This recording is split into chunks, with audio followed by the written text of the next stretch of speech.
Today for the Series 6 exam, we are covering the critical topic of customer account types.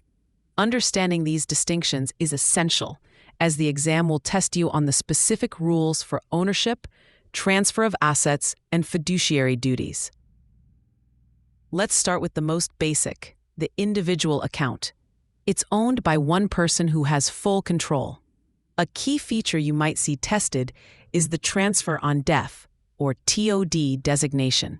This allows the owner to name a beneficiary who will receive the assets directly upon the owner's death, bypassing the often lengthy probate process. Next, we move to joint accounts, which have two or more owners. The two main types are joint tenants with rights of survivorship, or JTWROS, and tenants in common, or TIC. This is a very testable area. With JTWROS, all owners have an equal, undivided interest. If one owner dies, their share automatically passes to the surviving owner or owners. The exam might present a scenario where a married couple has a JTWROS account, and if one spouse passes away, the other automatically becomes the sole owner. Contrast this with tenants in common. In a TIC account, owners can have unequal shares. Say one person owns 60% and the other owns 40%. When a TIC owner dies, their specific share does not go to the other account holders. Instead, it goes to their estate and is distributed according to their will. A common trap is to confuse the two. Here's a simple way to remember it. JTWROS has an S for survivor, meaning the assets go to the surviving account owners. For TIC, think of it as a ticket to your estate, because that's where the assets are headed. Now let's discuss accounts for minors, which are custodial accounts under the Uniform Gifts to Minors Act, UGMA, or the Uniform Transfers to Minors Act, UTMA. For the exam, you must know these rules cold. There is one custodian who manages the account for one minor.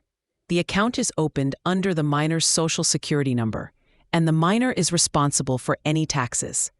A crucial point is that any gift made to the account is irrevocable. The person who gave the money cannot take it back. An exam question might ask, a grandparent deposits $10,000 into their grandchild's UTMA account and later wants to withdraw it for a personal emergency. Can they do this? The answer is absolutely not. The money belongs to the minor.